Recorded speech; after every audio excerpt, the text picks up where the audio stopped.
Thank you so much for that introduction. I can only disappoint, so let's get that over with. And I want to add my thanks for the generosity of this invitation and for the opportunity to speak to you this evening. It's great to see many colleagues and friends.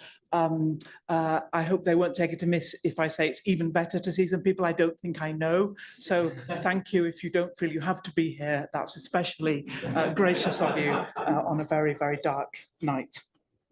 And it's an enormous honour for me to give that 15th Notre Dame Shakespeare lecture in the presence of Professor Sir Stanley Wells, as well as with a formidable roster of previous lecturers. What I'm going to talk about this evening is the way our attitudes to Shakespeare and the plays we have felt best express what we value about him have changed over time. And that makes it a particular privilege to acknowledge the inspiration and impact of our honorand. I could have picked any number of titles. That's a pretty extraordinary not even a life's work, but that's a pretty extraordinary selection of Stanley's impact on our field. But I wanted to begin, in fact, with this book from 2002, Shakespeare for All Time. This is a bravura account that really only Stanley could write of Shakespeare's life, his works, and his afterlife, from Stratford to Southwark to South Africa, and with a particular emphasis on what he calls the degree to which the works of Shakespeare permeate the world's culture. He is in the water supply, concludes Wells, no pun intended, and is likely to remain there until the pipes run dry. No danger of that today. So I want to acknowledge this temporal and geographical ubiquity, but to focus this evening on a more specific bit of cultural plumbing. What's the Shakespeare play for our moment? What should we be reading and discussing, performing and rewriting, editing and teaching in the UK and in the US in 2026? And because it's both about Shakespeare and about our moment, this talk can't ever be innocent of the particular tenor and mood of our times. Shakespeare never was and isn't now apolitical. We can talk about that as we go along and in the question period, but I make no apologies for the presentness and sometimes the presentistness of what I want to suggest this evening. There are some blank slides, so don't worry, it's all gone wrong. So perhaps my opening question, what's the Shakespeare play for now, needs itself a bit of context.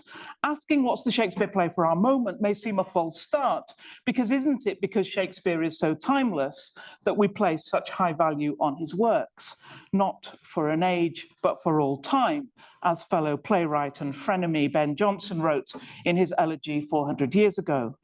And the Shakespeare industry, in theatre, in schools and colleges, and in publishing, has seemed heartily to agree. Whatever the circumstances we face, the restoration of the British monarchy, wars with France, the quest for civil rights, colonial violence, the pandemic, somehow Shakespeare is always already there. Precisely perhaps because his works aren't about any of these issues, they seem to have a particular affordance to be made to address them. Clearly, this is some combination of internal factors. What is it about Shakespeare's works that enable this adaptability? But also, importantly, actually, about external factors. How did we get so convinced they could speak quite so widely that are at play here? But there's a flip side to this ubiquity. Most plays have not always been popular. Maybe Shakespeare himself has not always been popular.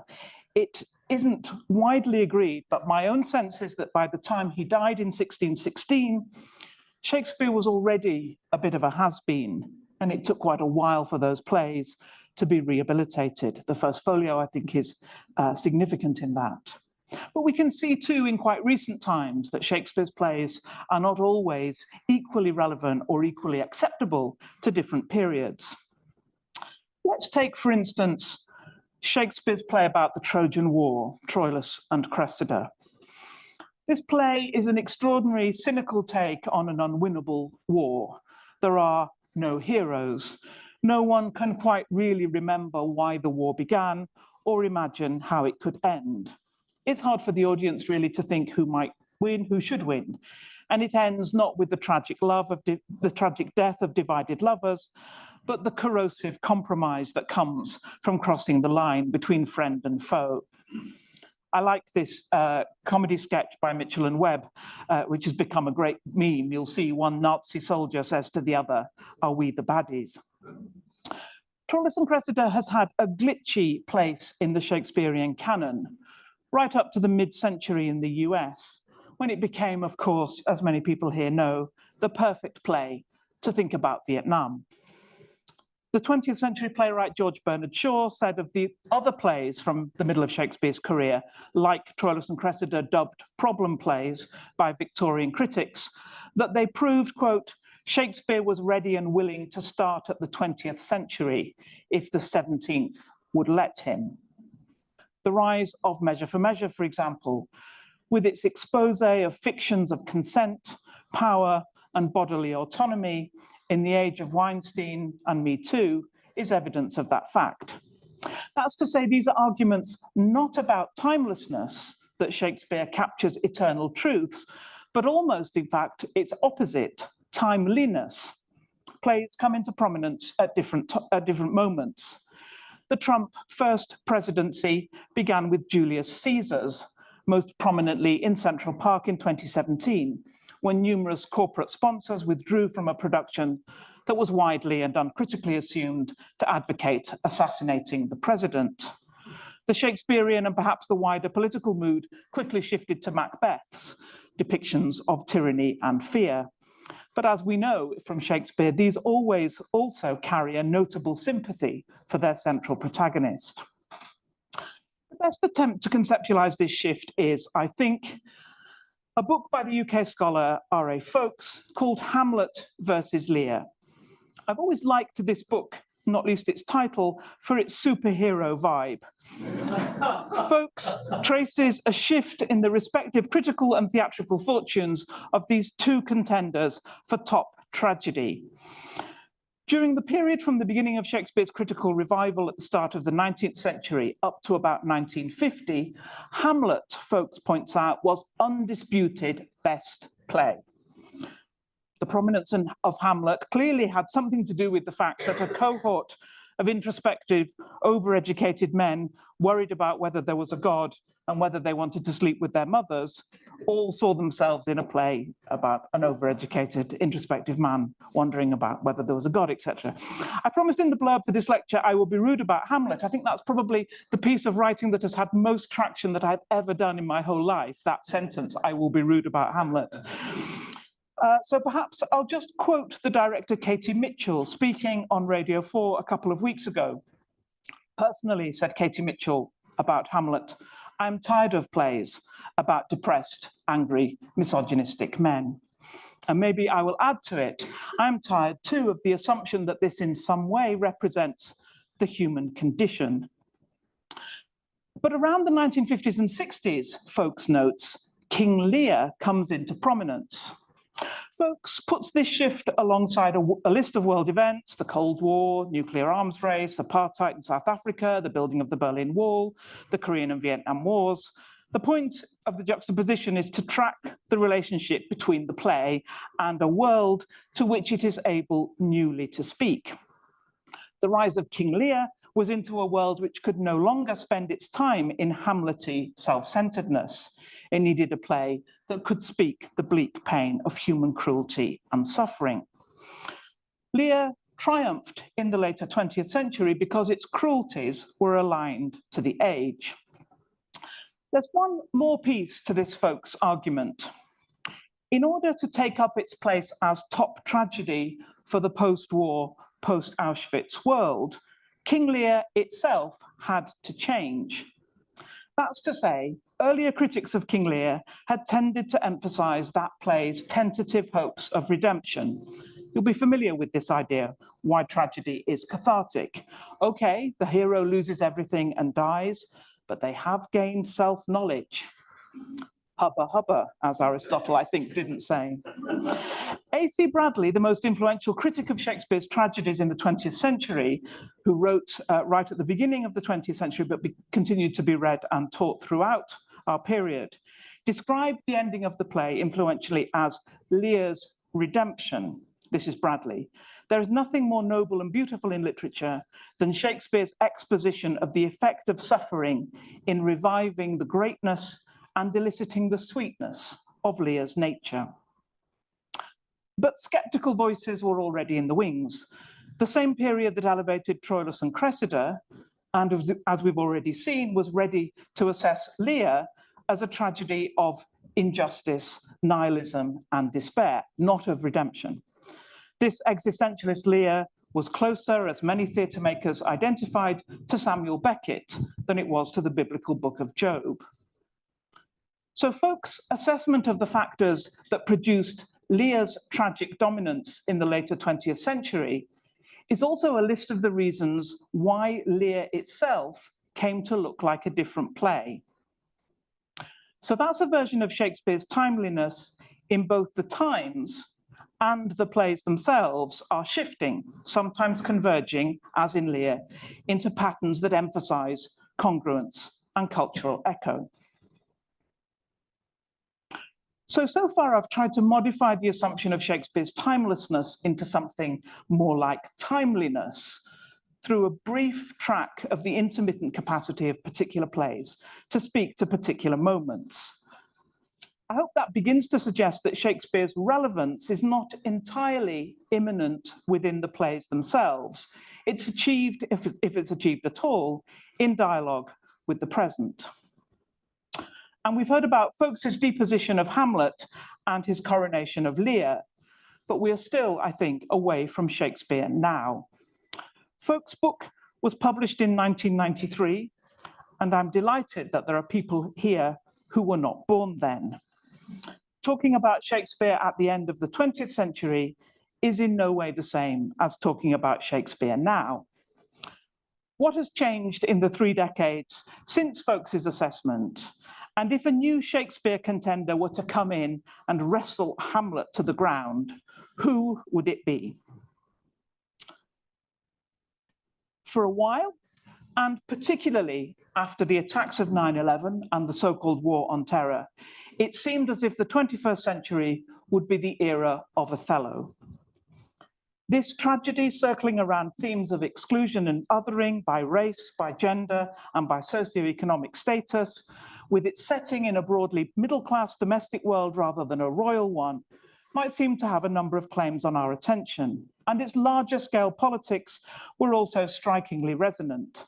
The play's militarized setting, the Venetian base on Cyprus, anticipates that Eastern Mediterranean islands' ongoing role in the West's aggressive relationship to the Arab world.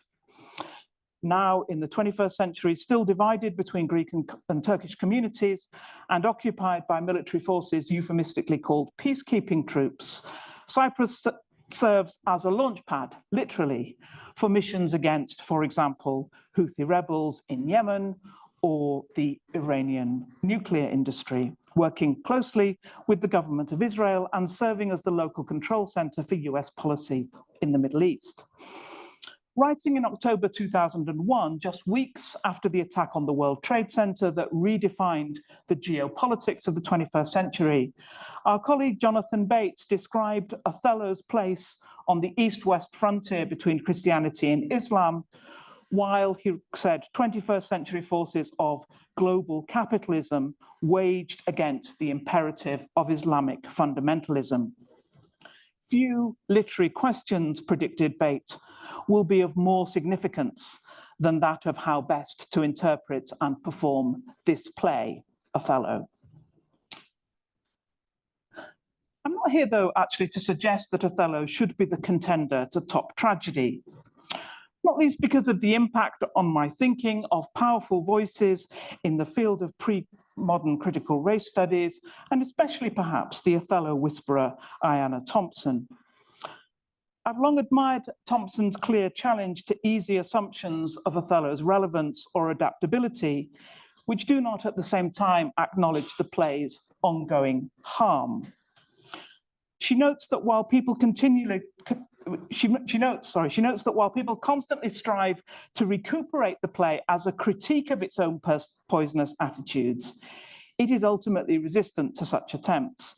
It is, she reminds us, ultimately a toxic play. I would just say, Thompson told a Shakespeare's Globe podcast, keen to know how to make it all better, just don't do Othello.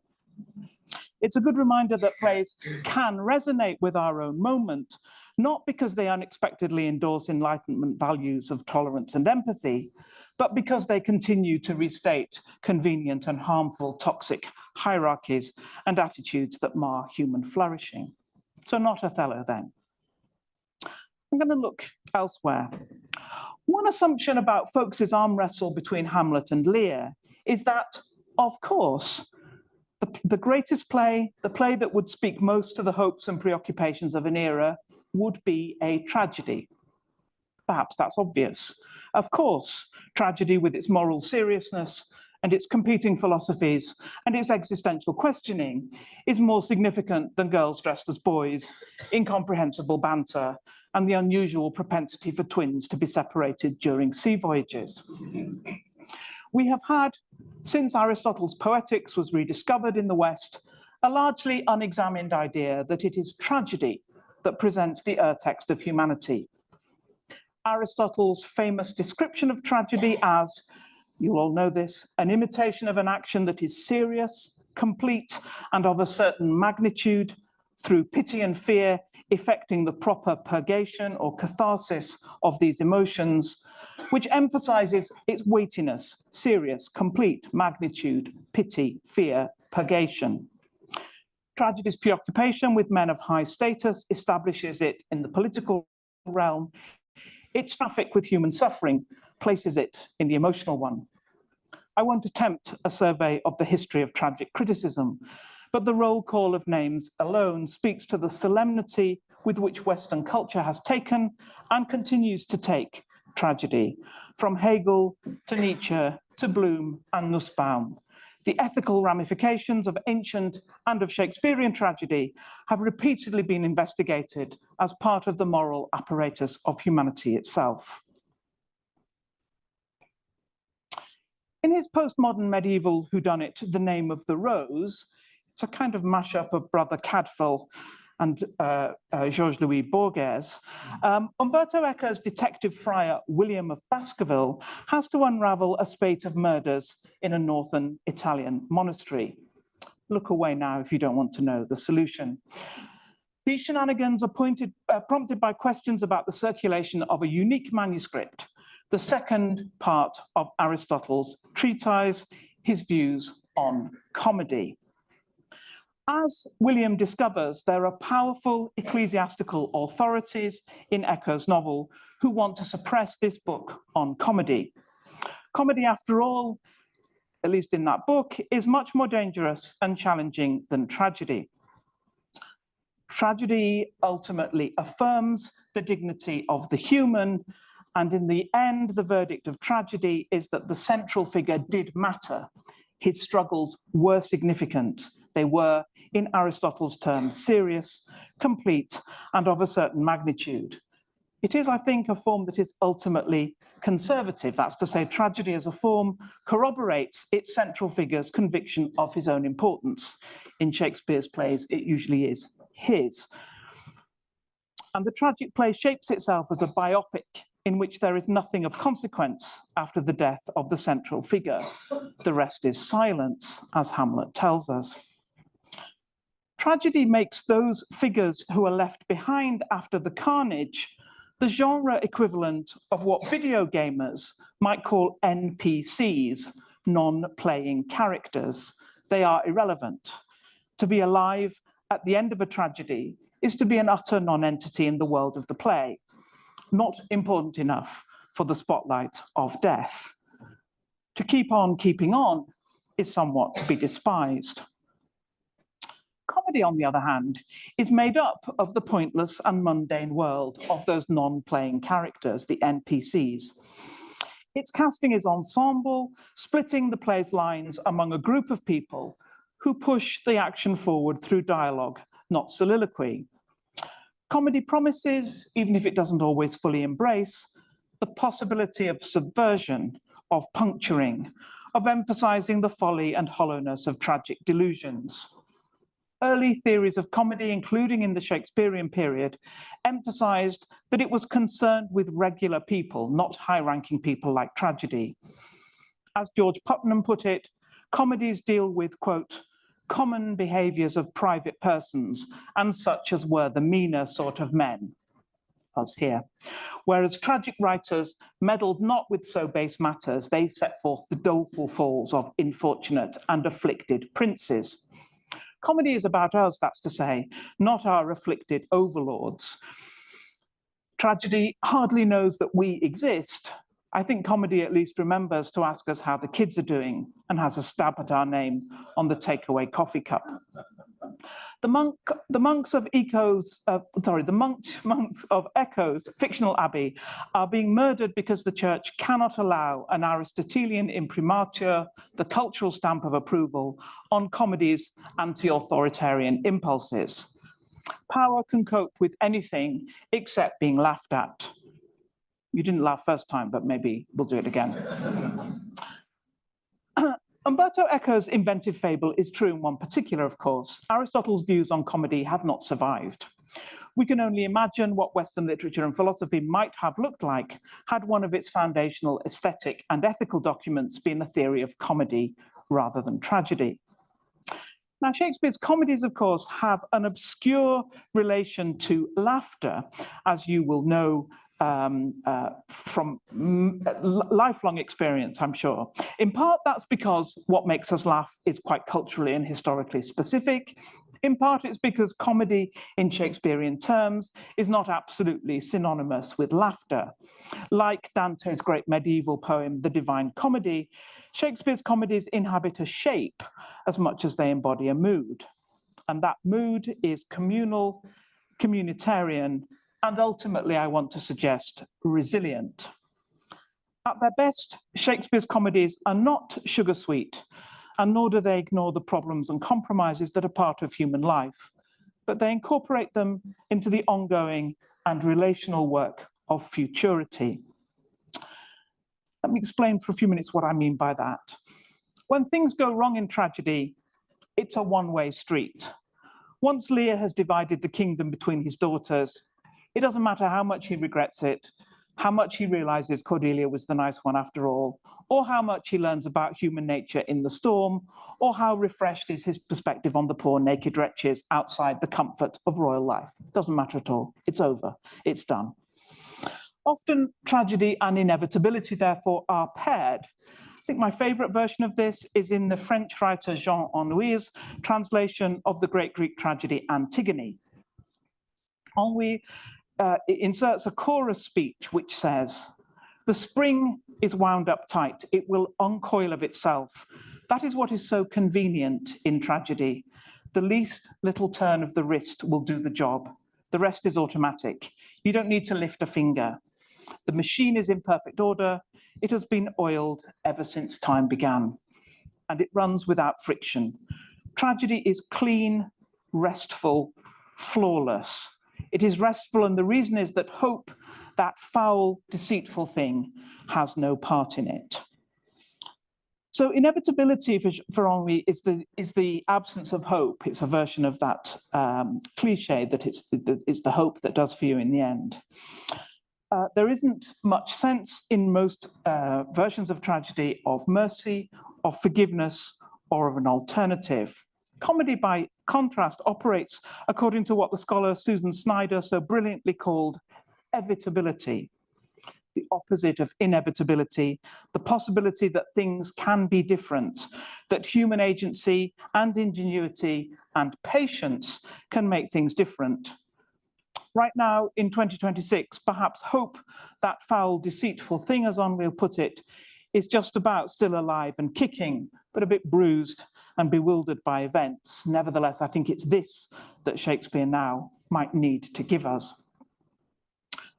Writing in 2019 after the aftermath of American storms, hurricanes, flooding, and other evidence of climate change, Joseph Campana noticed anew how preoccupied Shakespeare's comedies are with the sea and its dangers.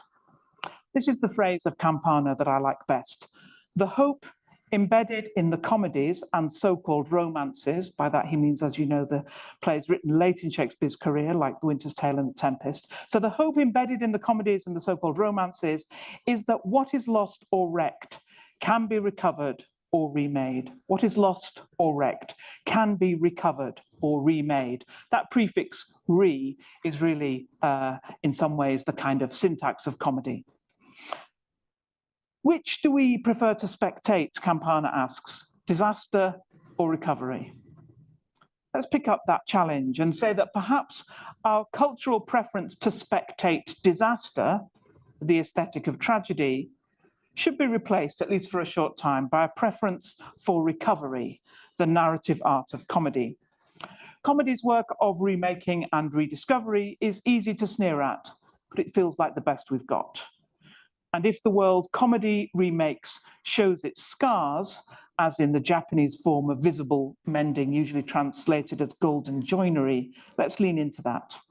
So the Shakespeare I want to suggest today for the last bit of this lecture is not about tragic heroes slugging it out for supremacy, but a claim for comedy as the genre with the most claims on our attention right now, and a specific comedy at that. The reveal will be less than a surprise for many people here, I think. But stand aside, Hamlet, back off, Lear, and welcome, Twelfth Night.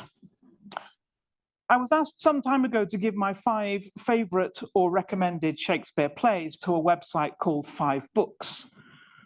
Stanley Wells had previously been given the same assignment. And I'm reassured this evening that the only play to appear on both of our lists was Twelfth Night. This gives me a bit more confidence to bring forward Twelfth Night as the play I want to propose for the 21st century. And just to say, that's not because Twelfth Night has sorted everything out. It hasn't. It ends as comedies do, with fudge, compromise, and disappointment. It's not because Twelfth Night is an escape from the real world. It's not that either, I don't think. Nor is it even because the play is funny. I think it sometimes is, but you may have to trust me on that. Rather, what I want to suggest about Twelfth Night is that it is its unsettledness and its acceptance of imperfection and compromise as a feature of individual humans and the societies they create that is its predominant claim on our modern attention. By saying I think we should attend seriously and playfully to Twelfth Night, I hope I'm not arguing for an idealistic view of the play. What I'm suggesting instead that its own particular frictions give us something to work with as we think through the wounded world we have inherited, if you're a young person, or created, if you're my age. So a little bit of backup about Twelfth Night, a late comedy from the turn of the 17th century, a companion piece to that play Hamlet that it is so decisively attempting to replace in my argument. Twins, Viola and Sebastian, have both been shipwrecked to Illyria, where they are separated, each thinking the other drowned. Dressed as a male servant, Cesario, Viola joins the household of the Duke Orsino, promptly falling in love with him. He is in love with Olivia, who is in mourning for her father and brother and does not want anything to do with him. But when he sends Cesario as his messenger, something shifts. Olivia falls for Cesario, but marries the twin Sebastian by mistake, leaving Cesario, or is it Viola, free to get together with Orsino. In the background, another servant, Malvolio, also falls for his superior, but this time no dice. He is first ridiculed and then humiliated and is entirely unreconciled by the end of the play. A melancholy clown and the ardent friend of Sebastian, Antonio, are also characters a bit adrift as the comedy comes to its conclusion. And I want to just go really quickly through 3 things that I think emphasize this play's affordances for us in the 21st century. The first is about migration, the second is about gender and sexuality, and the third is about endings and the future. Writing in their introduction to the collection, Shakespeare and Immigration, David Reuter and Ruben Espinosa acknowledge the interest of this juxtaposition, given that, quote, immigration, practice and debate inform upon and indeed shape our individual and national identities today, and so might they help to colour and vitalise our experience with Shakespeare. It feels somewhat inadequate to our moment, but I'll say it nevertheless, to observe that if this was true when these scholars wrote in 2014, it is exponentially more relevant now. And I think that we can place Twelfth Night, interestingly, into this conversation. We used to think that the Illyria of the play was a fairy tale, unreal place. But recent work by scholars, including Patricia Parker and Amberine Dadaboy, among others, has reset that. Illyria was a real place, a contact zone between Islam and Christianity, much like Cyprus in Jonathan Bates' prescient reading of Othello. It seems to me relevant that we never know where Viola and Sebastian have come from, nor why they are traveling, and where it is they hope to get to. The play seeks to mystify that for reasons that resonate with the disrupted national narratives of many migrants, trying to tell an acceptable story about their origins that will enable them to escape, to resettle, or to claim asylum. In the scene where we first meet Sebastian, for example, the text is heavy with what cannot be said. Sebastian here reveals that he, in about the middle of that speech, reveals that he has been living under an alias. You must know of me then, Antonio. My name is Sebastian, which I called Rodrigo. My father was that Sebastian of Messalene, whom I know you have heard of. Why on earth Sebastian has been pretending to be called Rodrigo, Lord alone knows. It is part of a scene that is circumlocutory, latinate, evasive, disclosing and obscuring through complex and portentous phrase making. It's a kind of playbook of Leontes, maybe, from The Winter's Tale, or Angelo in Measure for Measure. The way deluded, self-deluded, and a slightly shifty kind of masculinity tries to obscure the truth. Sebastian here refers to, quote, the malignancy of my fate. My determinate voyage is mere extravagancy. I could not with such estimable wonder over far believe that. And this is a very odd way to speak to his dear friend. It's a very oddly overwrought piece of prose. Perhaps we could read this, or perhaps we should read this obscured communication as the unspeakable desire for Antonio in this scene. That's been an increasingly common way to understand the networks of desire in this play, to think about Antonio and Sebastian as a couple in some way. But what's more interesting, I think, here for me is the place rather than the love that dare not speak its name.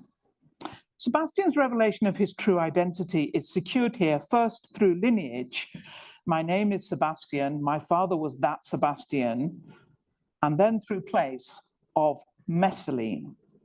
That clue of Messalene offers a glimpse of the twins' lost home. Except that actually it doesn't. Even though you feel as if Messalene should be somewhere and that perhaps you've even been there, it doesn't actually seem to be a real place. It's a kind of bit of one sort of word and a bit of another. No one can find it in the Mediterranean, although it feels as if it belongs there. Editors tend to emend it, sometimes to Marseille, sometimes to other real Messina or other real places. But I think that may be the wrong thing to try to do. That's to say, I don't think we should be trying to clarify this as a real place. I think the significance for me of this speech is that Sebastian's statement of origins is a fake. It sounds as if Messalene is a place that you could have come from, but in fact, if you probe it, it just doesn't exist. He didn't come from there. He seems to be telling us where he's from, but the answer is more obscure, more unknowable, perhaps nowhere. This contributes to a larger absence in the play's backstory, presenting Viola and Sebastian as people who have left behind their place of origin, occluded that place in their self-descriptions, arrived in a strange country after a dangerous and traumatic voyage, reinvented themselves with new names, and settled, showing courage and resilience in a place that does not recognize their status or talents, makes them, I think, immediately recognizable as forced migrants. It makes a particular kind of sense of the way in which people keep trying to offer Cesario money, and he keeps replying hotly, I am not a servant. It might also give an explanation for Viola's otherwise undermotivated decision to present herself as Cesario. Of course, she can't do anything a normal person would do, like send to somebody to say, I've been shipwrecked, since she has entered the country illegally. Her identity makes a kind of pragmatic, self-preserving sense. And perhaps her whole narrative in the play resonates with a kind of psychic experience of estrangement. The phrase, I am not what I am, in Act 3, reverberates. It is definitely in excess of what is required by that particular situation. I am not what I am. James Sutton calls this phrase the exilic formula, the formula of exile. Cesario's new identity might read differently if we thought of it as a function of spatial rather than gendered dislocation. What Cesario embodies is a kind of dysphoria of place rather than of body. The critic Clifford Leach suggested that Viola, quote, is an honorary Illyrian from the moment of her appearance. I'm guessing he never had much problem at immigration. The problem, the picture the play presents is more complicated. Gaining rather than already enjoying Illyrian status may well explain Sebastian's willingness to marry Olivia. Marriage is no more a surefire route to citizenship than now, but it probably does help. Sebastian's own journey is less to what Northrop Frye called comedy's green world, the alternative location like the Forest of Arden where problems can be resolved through playfulness, and more towards a green card. Of course, he will accept Olivia's overheated matrimonial plans. Opening up migration as a heuristic here helps us reflect on difficult contemporary ideas like the ideal immigrant. Does Sebastian turn straight to increase his acceptability? How does the twins' class status smooth their path? And also about the overlap between racial categories and migration status then and now. Twelfth Night has lots of echoes of Othello and occupies, as we've seen, a similar contact zone, but it entirely sidesteps that play's obsessional race-making. In some ways, Twelfth Night might be seen to present a fantasy of magical assimilation. It uses the genre of romantic comedy to overwrite its more troubled geopolitics.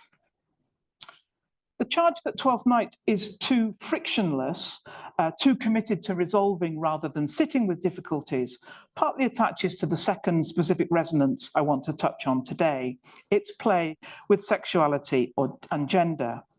It's tempting to see the play's second or subtitle, What You Will, as a kind of anything goes, whatever you fancy, any which way, or as Stephen Orgel memorably put it, recalling the end of Billy Wilder's Some Like It Hot, nobody's perfect. Indeed, the play enjoys same-sex attachments, Olivia for Viola, Orsino for Cesario, Antonio for Sebastian, Andrew for Toby, and is unwilling to give them up, even in its conclusion. It is, I think, an unapologetically queer drama. But aspects of this are usefully problematic in the present. Early modern scholarship, informed by trans studies, has been rightly, I think, exasperated by the idea that Twelfth Night, with its female Viola dressed as, presenting as the male Cesario, must be trans studies' joyful central exemplar. But perhaps, like Othello, this rhymes with the problem of the present rather than transforming it. There's a whole fascinating and resonant history to unpack here. Colby Gordon has recently pointed out that the terms transvestite and cross-dressing had their harmful origins in the normative sexology of the late 19th and early 20th century, but, or I think he might feel and, have retained a pseudo-clinical epistemological hold on discussions of Shakespeare's comedies. That's to say, we don't say cross-dressing anywhere except for about Shakespearean comedy. The critic, says Gordon, like the clinician, is invested in diagnosing and then reinscribing true gender. It does seem relevant that everyone in this play world calls its central character Cesario. Even when Viola's apparently real name is revealed when the twins are reunited, the play text, its stage directions and speech prefixes of the play always call her Viola. So too does the critical discourse around the play. She's always Viola, she's always she. How might this contest over naming resonate in our own non-binary world? It's a good example there when Viola first appears in man's attire. So Viola we get as the speech prefix, but we get these three uses of the name Cesario. It's really important that we establish it. And of course, we don't know that Viola is called Viola if we're hearing the play rather than reading it. Time is pressing, so I want to end with something about time itself, about futurity, and about resilience. You may know this popular wartime poster from the UK, which has had an interesting revival in recent times. We might embellish it a bit for our play, and also to notice inter alia, if you want to fox ChatGPT, ask it to render the phrase all along. It can't cope with the ALL and then AL, which is a small chink of hope for our continued relevance. So this is all, these posters, this keep calm and carry on is all a bit kooky, isn't it? It's all a bit pious, but bear with me. I don't blame it all on Aristotle or on the vagaries of textual survival, but I do think that our cultural valorization of tragedy can make us deprecate the lives we are actually leading and fetishize instead the doomed glamour of the tragic hero. Most of us happily exist not in the tragic spotlight, but in the mundane, get-on-with-it world of comedy with our co-workers and other members of our community. We have allowed those philosophers and ethicists and professors and school boards to emphasize Shakespearean tragedy as the key document of human civilization, and with it, attitudes to fate, to agency, and to women that are all, I think, limitations on the futures we might imagine. If we'd expended that effort and cultural investment in comedy, well, we might have made some difference. It's a truism to say that tragedy has no future, that it is the corpse of time itself that comes to lie lifeless on the stage at the end, along with all the other bodies. By contrast, Twelfth Night is highly conscious of reiterative time. Its roistering characters are up so late, it's already early morning. Human possibility is seen through the grammatical progress. Some are born great, some achieve greatness, some have greatness thrust upon them. For Jan Kott, Twelfth Night has a cast of 4 mythical characters: a man, a youth, a woman, and time. And there's an unusual modern technological resonance to this. Across his works, Shakespeare rarely uses watch in the new sense. The OED's first citation is a decade before the play to mean a portable timepiece. No character in any other of the plays appears to own one. But there are 2 watches in Twelfth Night. The priest, unnecessarily, has one with which to check the time since the marriage. And Malvolio imagines that he will have one as part of the booty he will acquire when he marries his wealthy mistress. And in addition, there is a clock.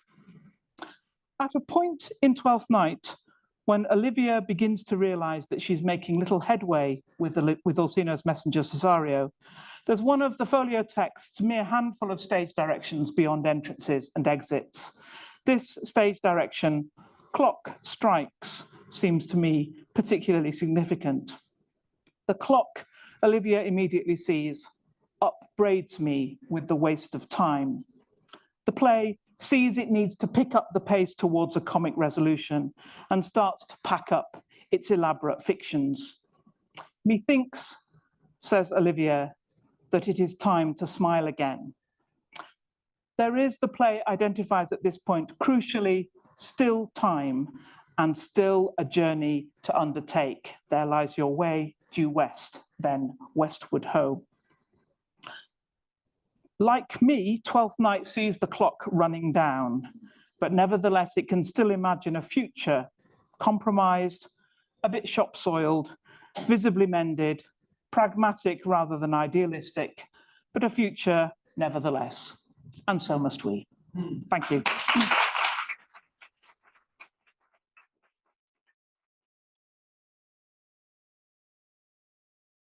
Thank you for this wonderful and amazing lecture.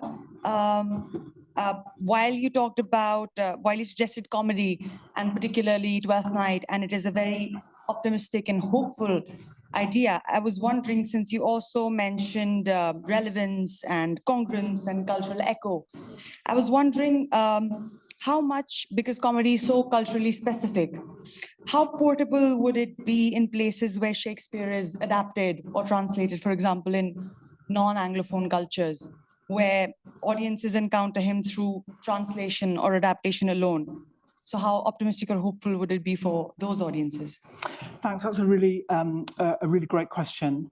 One of the things that you kindly sort of skirting around about my lecture, which I appreciate, is that I didn't really distinguish between laughter and humor and comic structure.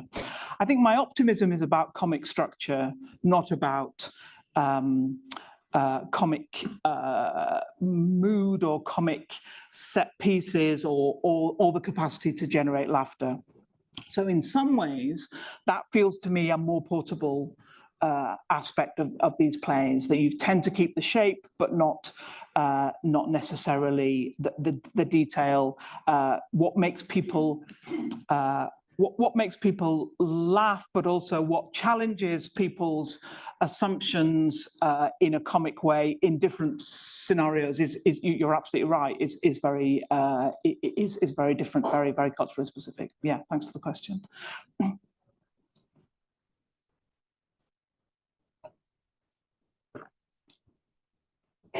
Thank you, yes, for a wonderfully thought-provoking and thoroughly enjoyable lecture as well. I had a question about, and I'm totally with you on Twelfth Night, and its importance, the green space it offers to inhabit different imaginative possibilities, and the need for that particularly right now.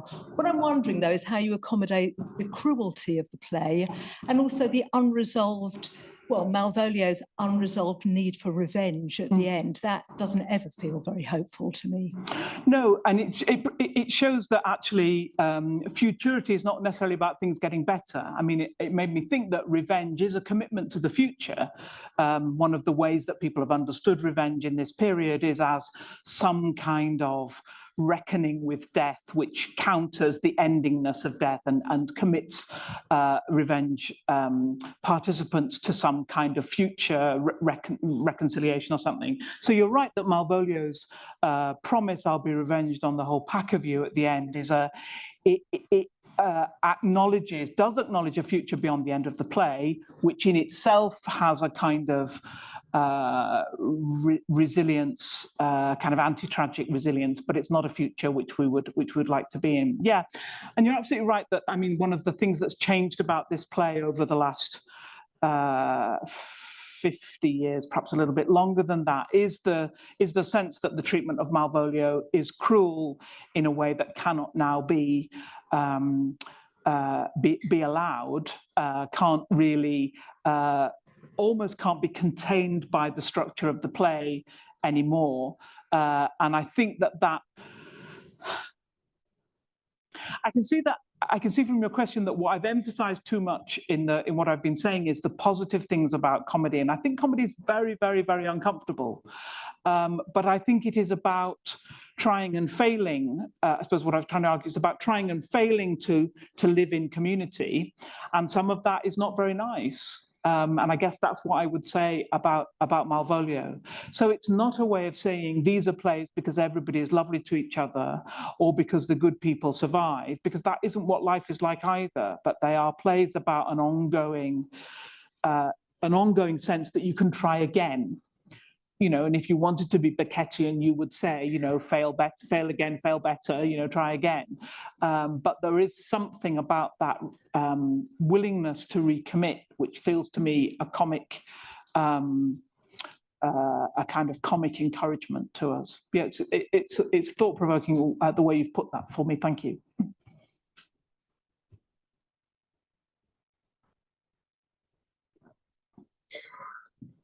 It's interesting you mentioned Rodrigo as being a sort of invention, and it's because the other place that Shakespeare uses this is in well, obviously the character in Othello, and it's also coincident that Iago is the other person that says, I am not what I am. And when he says it to Rodrigo, he says, it is as sure as you are as you are a Rodrigo. I just wondered if there's any thoughts you have about the name Rodrigo appealing to Shakespeare. And that's the bit that's not in Cinzio in the origin of, that's invented, the Rodrigo part in Othello, as you know. Yes, I've thought a lot about that, about whether there's a sort of invented set of connections between these plays, where Othello's Rodrigo escapes from Cyprus and then is shipwrecked in Twelfth Night, and this time the woman, the noble woman, really is in love with him. So he gets to revisit the trick that Iago plays on him in Othello by saying Desdemona really, really loves you.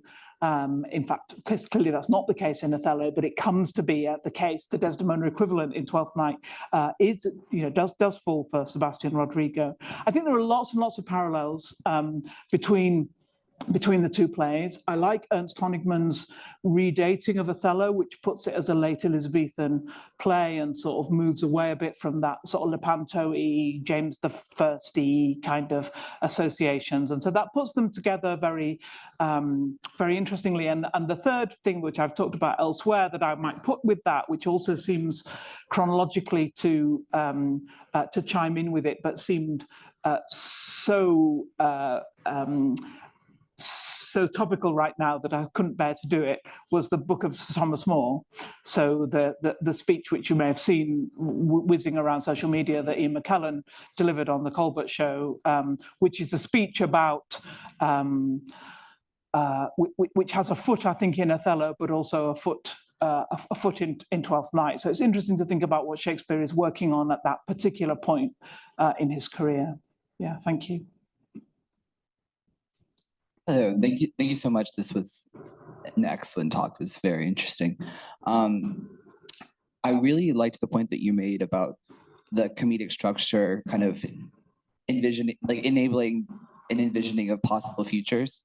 I'm wondering what you think of, and you may have not seen the specific example I'm thinking about, but I've seen a couple different examples of a fictional adaptation of a Shakespeare story recently, specifically of tragedies. I'm thinking of Chloe Zhao's movie Hamlet that came out very recently. We're all thinking of that, yeah. Yeah. Oh yes, you.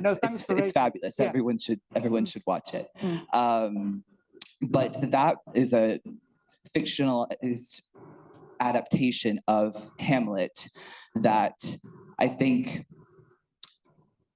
has, I'm not going to spoil it, but the ending, for me at least, actually did envision a possible future of navigating the grief that is very present at the end of Hamlet. So I'm wondering, obviously, one of the takeaways from this talk is that the comedic structure of Shakespeare's comedies, it is a possible avenue to understand our current reality. I'm wondering what you think also of using fictionalized adaptation as a potential way to take Shakespeare's tragedies and maybe align them more with what we're understanding is present in the comedic structure. Yeah, that's a really, really interesting. That's a really interesting way to put that. I think Shakespeare adaptations are fascinating because they always give us a hint what we wish the Shakespeare had been able to do. So they are recuperative or improving in a way which can seem very heretical, but they give us the Shakespeare that we wish we'd had or that we need right now. And it seems to me that Hamlet needs a Shakespeare whose works are fueled by personal emotion, that secures their authenticity and secures their claim on us because they come from somewhere which is not from reading.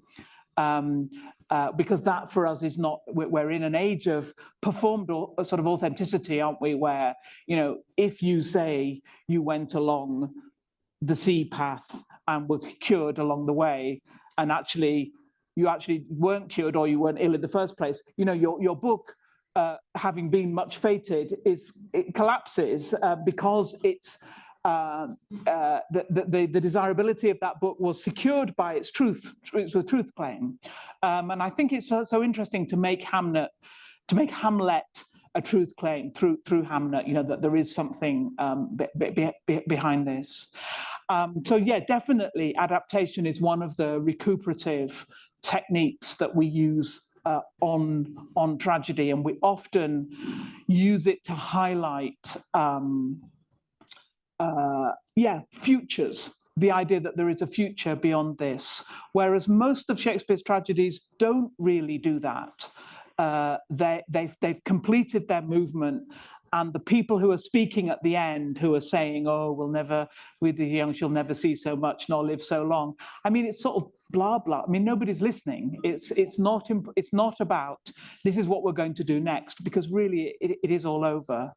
So I would see Hamlet as a kind of attempt to turn Hamlet into a kind of comedy. That's to say, not funny, but recuperative, organized around women's experience rather than men's. You know, so it's got lots of sort of comedic elements. So it's a really helpful example to bring up. Thank you. Hi, thank you very much for the talk. I had a pretty similar question in how, and I think you kind of just touched on it in the answer, but how you can distinguish between the hope that happens at the end of a comedy and the hope that happens at the end of a tragedy, where, I mean, you just said like kind of like the nonsense where they're rebuilding society, but at like the end of Lear, where Edgar is left to rebuild society, and there is that kind of hope. Same with Macbeth, where Malcolm presents in his final soliloquy a hope that they're going to rebuild Scotland, that there's going to be this restate of order. And at least to me, in a lot of the tragedies, seeing the final surviving characters presenting a more hopeful take in rebuilding the destruction that's been set up by the tragic character. And how is that different than the hope that we have at the end of the comedies? Yeah, that's really, really well put. I mean, I think that performance history would suggest that at the moment we don't really believe in those hopeful characters at the end. I cannot think when I last saw a Malcolm in the theatre where you thought, "Oh, thank God." Thank God, after all this, now finally it's going to be all right, and the Thanes and all of that, they're going to earls, and it's going to be great. I mean, Malcolm is always, and we could argue about whether the play itself, you know, wants to compromise him, but I think we are at a point, that's to say, where those suggestions of rebuilding in the future tend to seem very hollow. Even, for example, a figure like Richmond at the end of Richard III, who is almost the kind of archetype for this, can seem now like a sinister figure who, you know, where did he come from? What are we out of the frying pan into the fire in some way? So that's one way of thinking about it, that actually to make tragedies hopeful at all is quite a stretch, and it doesn't seem to be kind of where we are. And we might feel that in performance, tragedies and comedies of Shakespeare's tragedies and comedies have come a bit closer together, actually, that we are all in for the unsettled ending and the, you know, it's not all over yet, and maybe there would be something else happening in the wings. So that might be a way in which they're more similar, but the genres are more similar, but they're not similar because they are hopeful. They're similar because they are cynical or compromised about the future.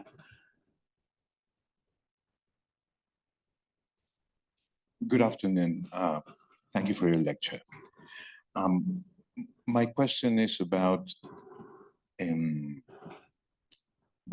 Shakespeare coming back to life. I'm sure we're not expecting Shakespeare to revive or to resuscitate in any way. My question is, in a world where we see where we read books written in a rather scholastic way, meaning that it's all about techniques, creative writing workshops or something. is there a future? How are the future writers going to write? Do they have to learn the technique at universities, schools of all sorts, or Shakespeare himself did not have any formal training on writing? So it's a little bit of a dream-like question, but yeah, it's an interesting comparison with now, isn't it? I mean, some people would argue Shakespeare does have a training in certain kinds of writing. He has a very heavily linguistic and actually poetic translative curriculum at grammar school, so that he is writing a lot, writing in one form or another, back and forth through translation. So he does get a training which we might not quite recognize. I mean, a technical training, but also a kind of emotional training about how you inhabit different perspectives or make a different view of the world seem compelling. So I think I would argue he does get a training.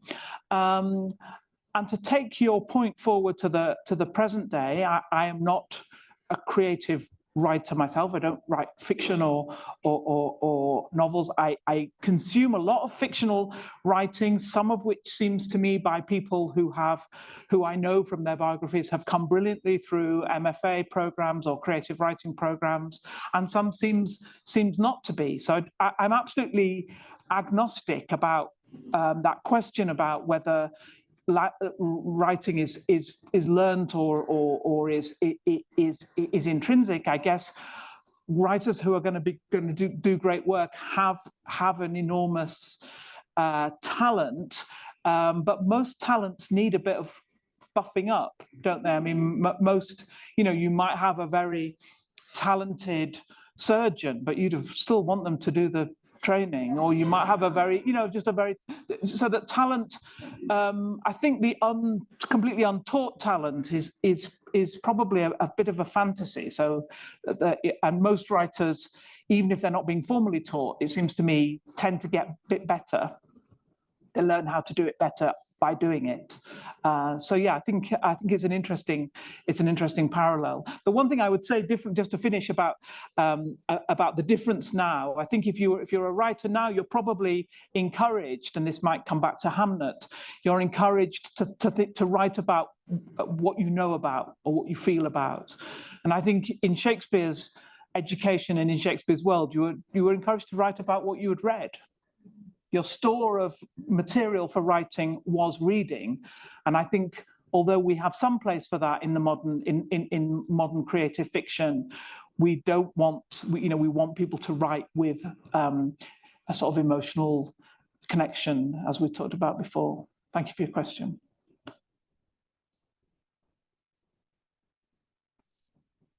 Thank you. Thank you, everyone, for your questions and your comments. Thank you especially again, Professor Smith, for thought-provoking and inspiring lecture. Every year, the president of the University of Notre Dame sets a theme for the university. And there are a number of events and activities and initiatives on our main campus and beyond that address that theme. The theme for this year is Cultivating Hope. And we thank you for a lecture that has done just that and has given us some new ways to think about how we might cultivate hope through the arts and in other ways. Thank you very much. Thank you.